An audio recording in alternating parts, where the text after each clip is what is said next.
Call sack fly, extra innings, 5-4, and LSU takes game number 1 of an all-important series. What a gritty, gutsy, ballsy, all-out effort from that baseball team tonight in some really tough moments. They played their heart out, and damn it, they deserved to win it.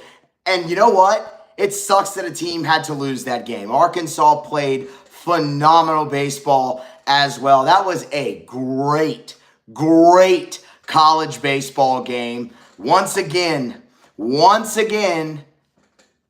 a.m. in the morning, Tigers are 4-0. I mean, hell, maybe just push every game back to 9:50 at this point. Tigers seem to play well at that point. I mean, what a ball game. What a performance by both teams. And LSU made some big plays when they really had to do it. Cade Anderson, we'll get into it. Man, that kid made awesome pitches, battled on short rest, and turned in a great outing. How about Chase Shores? Kept it small, pitched really well. That was good to see. And how about Zach Cowan? The effort from Zach Cowan in that moment, especially the top of the 10th inning, loading the bases, pitching around a leadoff single from Vahiva Aloy. We talked so much about trying to keep that kid off base, and in the biggest moment of the game, he kickstarts the offense, the bases end up loaded, and Cowan gets out of it. That was awesome all around. And you know what? Was the offense perfect? Hell no. But did they come up with big swings when they needed to? Hell yes. Did the top of that order do really well with Curiel, Jones, and Dickinson? Yeah, they did. In fact, the top of that order drove in, 3 out of your 5 runs tonight. And by the way, you'll want another game with them like that. That was great. The bottom of your order is fantastic. Ethan Fry drove in the other 2 runs, the double, the homer, and then that walk-off sac fly, which let me tell you, that decision to pitch to him is negligent in that spot because he was one of the hottest hitters in the ball game, and you could have walked him to set up a double play, but I'll be damned. Arkansas decided to pitch to him, and he made you pay. And that's it. That's absolutely awesome. Awesome from Ethan Fry and from that baseball team. I don't know how you're not just head over heels proud of what they just did. In that moment, man, what a performance. What a performance from LSU. They freaking did. They made some great plays. And look, I hold on. Got to calm down, guys, because I actually want to get into this ball game, and I definitely want to talk about Cade Anderson. Very scary situation there. Y'all, please smash the like button if you haven't already. Please get subscribed to the podcast. Gotlit Light Installers, gotlitlights.com. Like, share, all of those things. Follow on social media. My goodness. All right. Deep breath. And let's get into it, guys. So, your line, Arkansas, LSU 5 runs, 9 hits, no errors. Arkansas 4 runs, 11 hits, no errors. You know what? First and foremost, let's just talk about Cade Anderson. 5 2/3, 7 hits to 3 earned, walked 1, punched out 10.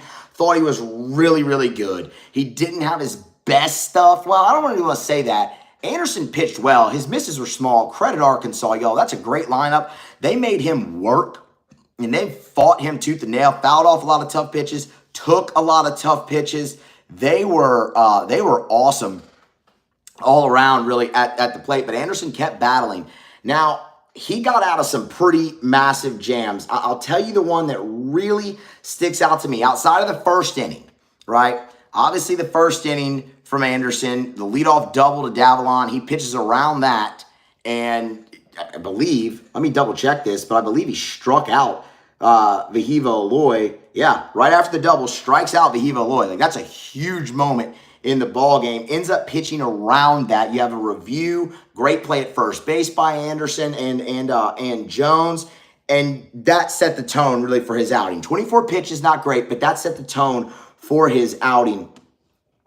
You get to the 5th inning, and this is the one.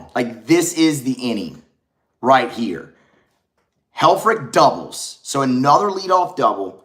LSU just took a 2-1 lead on the fry homer, right? Thomas singles. The bottom of Arkansas's order tonight, y'all, was awesome. Like, how much have we talked about the similarities between these two teams? Where LSU, how many times have we talked about them this year, the bottom of their order being so good? Arkansas tonight, 6 of their 11 hits came from the bottom third of the order, and they started that 5th inning. So you're at pitch count for Anderson's high. You get leadoff double, single from 8-9, and here comes the top of that order. Davalon flies to center for the sac fly, but here comes Vahiva Aloy again, and you punch him out again, this time looking and on 3 pitches. That was massive from Cade Anderson to really reach back and find it. And then Logan Maxwell would be out, ground out to short. And he's out of that inning. And that was huge because that's where it really could have gone off the rails. Like I was most scared during Anderson's outing right there. Now, let's talk about the 6th inning. So he does get the strikeout of Iredale, and then he starts really flexing his wrist, and the velo was down. And look, y'all, I'm not going to speculate on injuries. That's just not what I'm going to do. I'm going to wait for Jay Johnson to talk about it. He'll probably say something after the game, maybe not. I mean, as soon as Anderson left the game, he grabbed his bag, went in for treatment immediately. He came back into the dugout, and I will say when he came back in, he had a bandage and a cotton ball on his left bicep. Looked like he maybe got an IV, maybe had some blood work done, something there. That's about as much speculating as I'm going to do. I'm just going to say, look, it's what it would mean for LSU season aside. Like, what it would mean for LSU season aside. I'm more concerned for Cade Anderson. Because, y'all, that's a kid that has worked his ass off and has made himself a lot of money in his draft year as a draft-eligible sophomore, and I don't want to see anything happen to him for that reason. That's a kid who already passed on the draft, got passed over in the draft once because of injury coming out of St. Paul. And I would hate for that to happen after the year that he has put together. Like, what it means for LSU, regardless. We all know what it means for LSU. It'd be devastating for LSU to lose your ace who's been so good. But I don't want to speculate on that. I just want to say I hope Cade Anderson is A-okay for his sake. Like, I would, like in a selfish way, that he's fine, because that kid deserves to be drafted incredibly high come July. And that's first and foremost why I hope he's okay. And then obviously, yes, the LSU angle on it too. But we'll see. I think him coming back in the dugout's a good sign. Hopefully Jay will give some kind of update. If it's not anything serious, Jay will definitely give an update. Either tonight or this morning, I guess, or at some point throughout the rest of the weekend. So that was huge. How about Chase Shores, though? Shores comes up in, gives up a single on the first pitch, 99-mile-an-hour fastball, and then gets Helfrich to line out. And you know what, man? Look, he gave up the run in the top of the 7th, but it was on an RBI ground out. He navigated the top of that order very, very well after Thomas led off with a single. So that was huge, and he kept it small. It was a 1-run game, and LSU needed to respond. They had to respond right there. And I'll be damned, Arkansas goes to Aiden Jimenez, who's been one of their best out of the bullpen. He was tied for the team lead in appearances in the SEC coming into this game. And he punches out Hernandez easily, and then you pinch hit Jake Brown. You get him in there, and he puts together one hell of an at-bat, chops one, beats the shift, and chops one, beats the shift, gets on, and then Jimenez can't find the zone. And y'all, what did we talk about in the preview? Arkansas doesn't give you things. So if you got something from them, you had to take advantage of it. And Jimenez threw 7 straight out of the zone, and it led to 2 walks. 7 straight out of the zone, 4-pitch walk to Milam, fell behind 3-0 to Stanfield, and then would walk him 2 pitches later. Loads the bases for the top of your order. And here comes Derek Curiel, single, 2 RBI score, and you tie the baseball game. Great challenge by Jay Johnson. The catcher never touched Milam. The home plate umpire just wasn't in a good enough position to see that. That's a really hard call to make, actually, and that's why we have review. So glad to see they got that right. In the old days, that would have just been an out, and you would have felt like you got hosed. Disappointing there to see Jones punch out and Dickinson punch out, but Gackel's really, really good. I saw Cloud Zach ask if I was surprised they went to Gackel tonight. No, I'm not, because he's one of their best arms, and they're trying to win the ball game. It's the same reason LSU went to Zach Cowan in a tied game, which was absolutely the right move. So that's why you do that. He is all. You saw how awesome he was. That fastball slider combo is deadly, and he even mixed in a few changeups tonight, which was absolutely disgusting as well. So he was great. He gave them the best chance to win. With that offense, you need one swing to take the lead again, and you feel great with Gackel holding it down. So, no, I'm not surprised at all. The good thing there is, though, let's see, Gackel ended up throwing 45 pitches. He's probably done for the weekend. So that's awesome. Like, that's a win. Now, on the other hand, so is Zach Cowan, but you won the game, so you feel really good about it. And Arkansas has got plenty of depth in their bullpen. But to answer your question, Cloud Zach, no, I'm not. I'm not surprised at all. And then, you know what? Look, in the you credit Cowan, leads off with a walk to Kahio Aloy, gets the double play.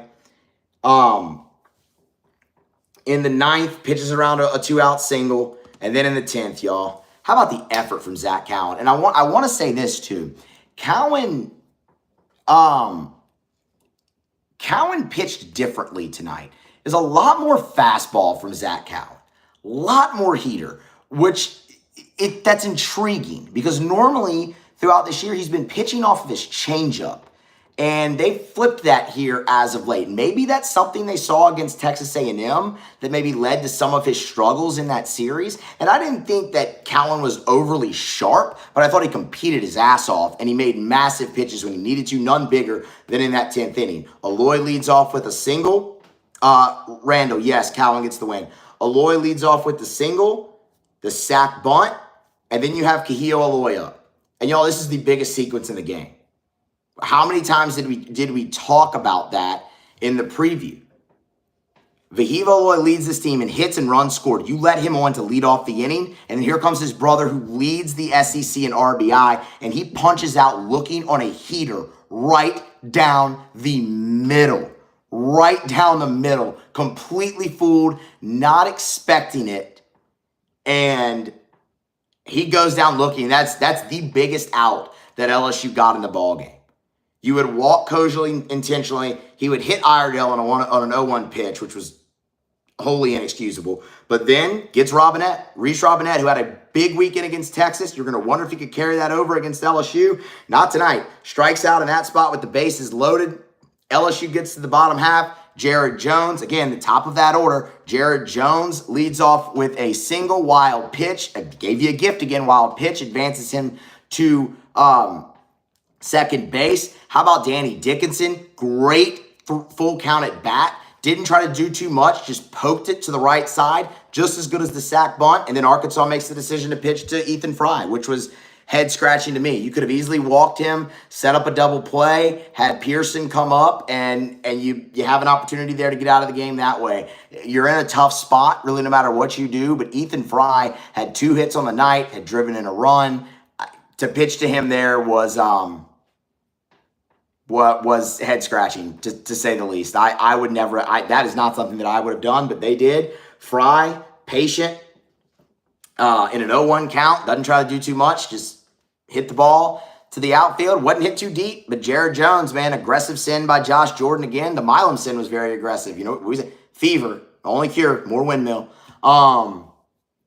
And Jones with a great slide under the tag to the outside part of the plate, and the Tigers win. The Tigers win. I mean, that was awesome. Got lit light installers. DJ Trauma Gaming, $4.99 super chat. Stanfield, pinch hitting. I want to come back to that. I'm going to come back to that. Because no, I did not agree with that, but it all worked out. Got lit light installers, gotlitlights.com. Go there for your quote. Permanent outdoor landscape lighting available at Got Lit. illuminate your landscape. Whether it's your front yard flower beds, your backyard patio, got lit lights, they're your one-stop shop, y'all. They don't just install and forget about it. They will install, maintain. They help you, one-stop shop, want to make you a customer for life. Temporary outdoor lighting available for your private events as well. Very similar to how they handle the Christmas lights. Custom design, cut to fit, installation, maintenance, tear down, storage, whatever you need. Got Lit Light Installers, gotlitlights.com, and tell them you heard it right here on Musso at the Box. Let me answer your question real quick, DJ Trauma. You answered it in yours. He had a double and is your best hitter in conference play. That's why I'm not okay with that. Look, y'all know I love me some Ashton Larson. Big Ashton Larson show, right? Chris Stanfield, he's your leading hitter in conference play. I am never okay with pinch hitting your leading hitter in conference play. And I know what Jay's going to say. Against Gackle, tough on righties. It's got to be a lefty on that. Okay, fine, whatever. Jared Jones is a righty. You let him swing away, right? Chris Stanfield's your best hitter. So in conference play, literally, statistically. So no, I'm not okay with that. But in the end, it worked out. You still had to get Milam all the way around from first, from first in there, from first at that point too. Who asked that? Why not pinch hit for Reeves? Sorry, I don't see your name. I can tell you why though.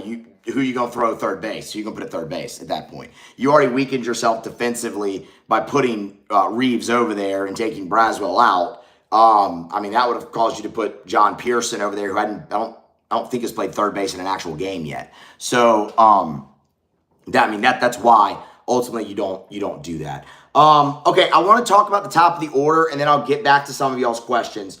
Y'all, we had a extensive conversation throughout this week about the top of your order needing to be Curiel, Jones, Dickinson, in that order. You were 11-4 in SEC play, averaging 6 runs per game with those guys up there. You were 24-4 overall in the year with those guys up there and averaging over 8 runs per game there. And I specifically said, it's not the first inning that matters. It's the second trip through the lineup. When the bottom half has been as good as it is, flips it over. And y'all, that's exactly what happened. Stanfield leads off with a double in the third, and that flipped your lineup. While Curiel was out, Jared Jones comes up with the bloop RBI single to score him. You look, and then Curiel, obviously later in the game, after the bottom of the lineup, does some great things.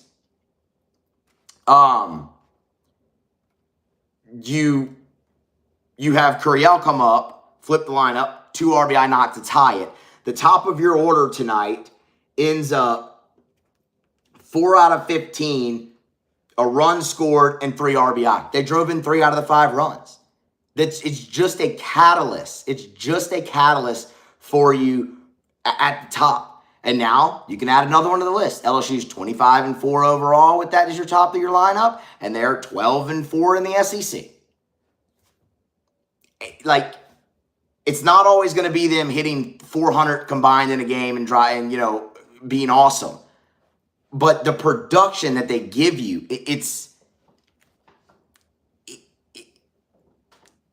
and the results that follow it, it's just inarguable at this point, man. It's just inarguable to me. And then Ethan Fry. Ethan Fry was great again. That homer he hit was so impressive, y'all. The home run he hit was, that was a bullet. I think it looked like it was shot out of a cannon, got out of the park in a hurry, just a line drive right under the wind. Oppo Taco, just absolutely awesome. From Ethan Fry. 2 more hits, the game winner, the sac fly. He drove in 2 runs. So the top of your order, 1 through 4 tonight, drove in all 5 runs for you.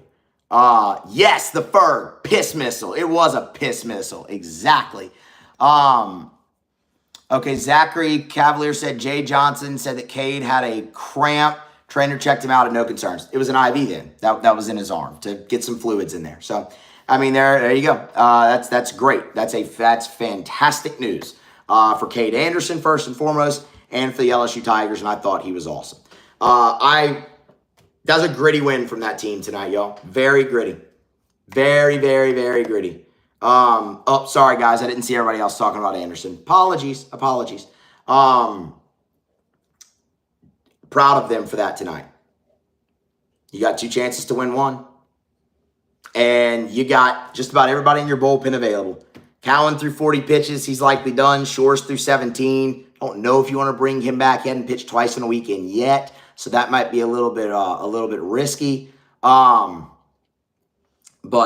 you know, that's a hell of a win. Jay Johnson's orange juice. Do you agree with sending Milam home when a ball hit the shallow left field with 1 out? That is a really, really aggressive send by Josh Jordan.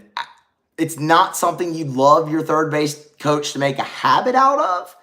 But, man, in a game like that where runs are at a premium and you were trying to go and get as much as you can, sure. David Billiard Jr. says, Musso, did we have absolutely any doubt that Curiel was coming through with the bases loaded to tie the game? I really didn't. And that speak, like you said, it speaks to his greatness. I mean, that's just it gave huge Tennessee vibes in that moment.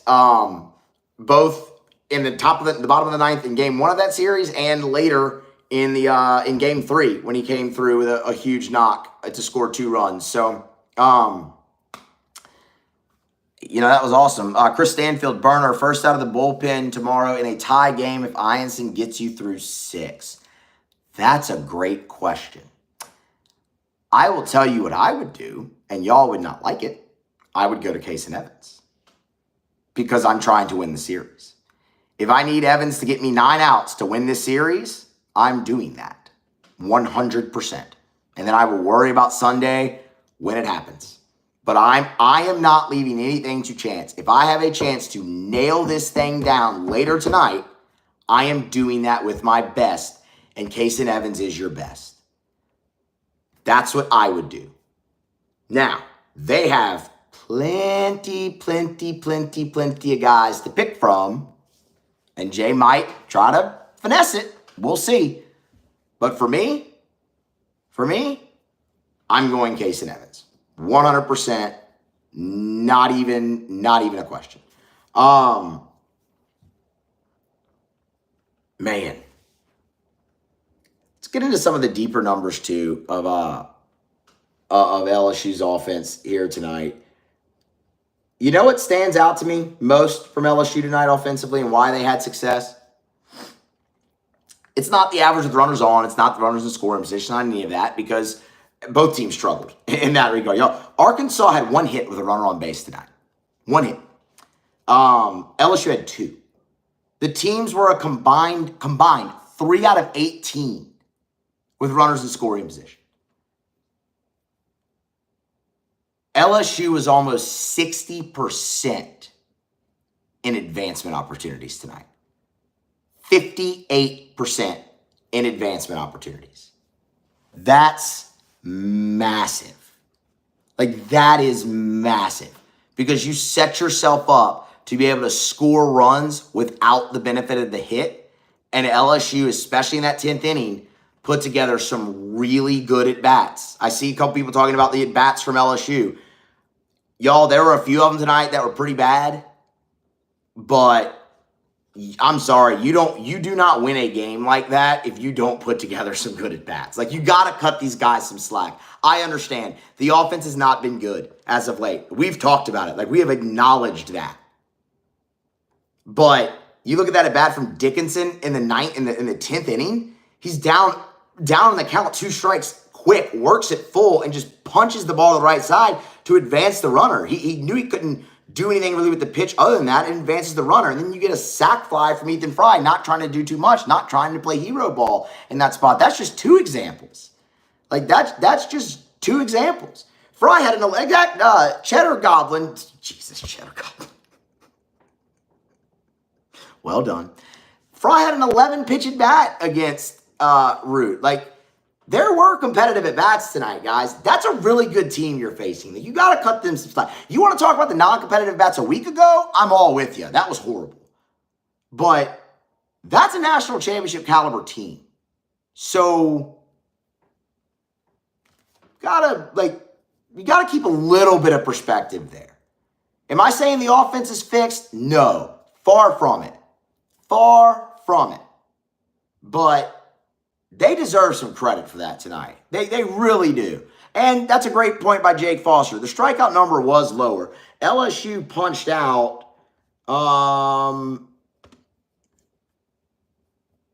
that's Arkansas. I was about to say 13 times. That's Arkansas. LSU punched out 12 times, actually. Wow. It didn't feel like it. It did not feel like that. Somebody asked if I thought they would bring, it was Zachary asked Jimenez back. Jimenez, 23 pitches. He could come back. He could come back. They'd obviously want him to be a little bit more sharper, but yeah, he could come back for sure. Jay Johnson, Orange Juice. No, I don't think you see Gackle again. I think Gackle's burned. I think Gackle is burned. So, man, that's a good win, y'all. That's a really good win against a really, really good team. Really good win against a really, really good baseball team. You have 2 chances to go get one more. Jake Brown gets the start tomorrow, correct? Wouldn't surprise me. Righty on the mound, yeah. Righty on the mound. I'd see. What I'm going to be really interested to see is if Ethan Fry draws the start at DH against the right-handed pitcher. Like that's what I'm going to be very curious about. I think that I'd give it to him right now. I know the splits are what they are, but man, he was awesome for you against Texas A&M, and he was really good again for you tonight. So that's huge. That's huge. And LSU, man, look, you're 1 win away from 40 before the last week of the regular season. That's awesome. So, man, that was a great win. That team deserves a lot of credit for that tonight. Really, really does. That they battled hard. They battled hard and overcame a lot of difficult situations. I would also, one more thing. Let's check this. The Alloy brothers, when you look at their stats in this game, they were a combined 3 for 8, which isn't bad. And they drove in 2 runs. But in the biggest spots, you had a great plan and got them out. We went through them earlier in the game. After the leadoff double by Davalon in the first, you punch out Vahiva Alloy. In that 5th inning, where things really could have gone off the rails for you, you punched him out again. In the 10th, with Cahillo up, punched him out looking on a fastball. That's how you limit that Arkansas offense. Yeah, they got 3 knocks off you. Cahillo hit a home run. Fine. In the biggest moments in that game, you came through and got those kids out, and that's huge. And LSU's pitchers and Nate Yeske deserve a lot of credit for that. Really, really well done. Really, really well done. I did see somebody asked if I was going to the game tonight. Yes, Zachary, I will be there. Rain or shine. I'll be there, rain or shine. Just ended up not working out tonight, unfortunately. I had every intention to go out there, and it just, with this time with the delay, it just, other things kind of happened. It just didn't happen tonight. But bummed I missed it in person. But watched every pitch, was locked in, was pacing, all those things. So, all right. Any more questions? Y'all smash the like button again. If you haven't already, please share, please subscribe, please give Gotlit Light Installers your business. They're great people, and you won't regret it. Okay. Go Tigers. 2 games to win 1. And we'll be back after tomorrow's game. Or, excuse me, after tonight's game. It's Moose with the Box. See y'all then.